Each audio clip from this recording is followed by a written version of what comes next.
ഒത്തിരി സ്വപ്നങ്ങൾ സീരിയലിൻ്റെ ഏറ്റവും പുതിയ പ്രൊമോ റിവ്യൂയിലേക്ക് എല്ലാ കൂട്ടുകാർക്കും സ്വാഗതം.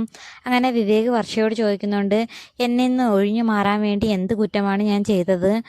എന്നെ അർഹിക്കുന്നില്ലെന്ന് പറയാൻ ഇതിനു വേണ്ടി എന്താ കാര്യമെന്ന് വർഷയോട് ചോദിക്കുന്നുണ്ട്. ആ സമയത്ത് ആകെ വിഷമിച്ച് എന്ത് പറയണമെന്നറിയാതെ നിൽക്കുന്ന വർഷയുടെ മുമ്പിൽ വിവേകിൻ്റെ സമ്മർദ്ദം സഹിക്കാൻ വയ്യാതെ വർഷ പറയുന്നുണ്ട്, ഞാൻ എപ്പോഴും ശ്രീനാഥിനെ സ്വപ്നം കാണാറുണ്ട്. ശ്രീയേട്ടൻ തിരികെ വരുവാണെങ്കിൽ എനിക്ക് ശ്രീയേട്ടനോട് പോകേണ്ടി വരും. അതുകൊണ്ട് വിവേകിന് യാതൊരു പ്രതീക്ഷയും നൽകാതിരിക്കുന്നതിന് വേണ്ടിയാണ് ഞാൻ ഒഴിഞ്ഞു മാറുന്നത്.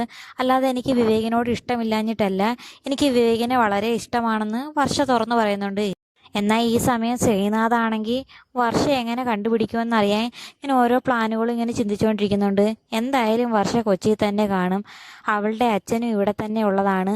അതുകൊണ്ട് തന്നെ വർഷ എന്തായാലും കൊച്ചിയിൽ കാണും, അവളെ എങ്ങനെയെങ്കിലും കണ്ടുപിടിക്കണം. അതിനിങ്ങനെ ഓരോ പ്ലാനുകളും ഇങ്ങനെ ചിന്തിച്ചുകൊണ്ടിരിക്കുന്നുണ്ട്. ഇതേ സമയം തന്നെ വർഷ വിവേകിനോട് തുറന്നു പറയുന്നുണ്ട്, എന്തായാലും വസുന്ധര ആൻറ്റി പറഞ്ഞിട്ടുള്ള 6 മാസ കണ്ടീഷൻ അങ്ങനെ തന്നെ നിൽക്കട്ടെ.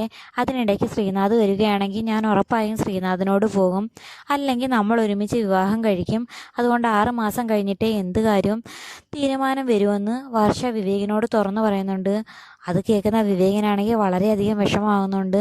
ഇനി ശ്രീനാഥൻ കാണും തിരികെ വരുവാണെങ്കിൽ വർഷ ഇനി തന്നെ ഉപേക്ഷിച്ച് പോകുമോ ഇല്ലയോ എന്ന് ഭയം വിവേകിൻ്റെ മുഖത്ത് കാണാനുമുണ്ട്.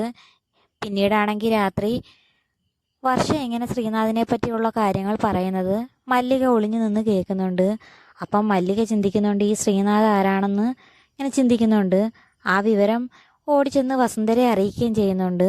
പിന്നീട് കാണിക്കുന്നത് അഞ്ജുവിനെ കാണാൻ വന്ന രാഹുലിൻ്റെ കൂടെ വസുന്ധര ദേഷ്യപ്പെടുന്നതായിട്ടാണ്.